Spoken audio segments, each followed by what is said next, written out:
که در باورتان به خاک نشستم و شاخه های جوانم از ضربه های تبرهاتان زخمدار است.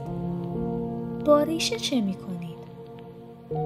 گیرم که بر سر این بام بنشسته در کمین پرنده‌ای پرواز را علامت ممنوع می زنید. با جوجه های نشسته در آشیانه چه می کنید؟ گیرم که باد هرزه شبگرد با های هوی نعره مستانه در گذر باشد. با صبح روشن پرترانه چه می کنید؟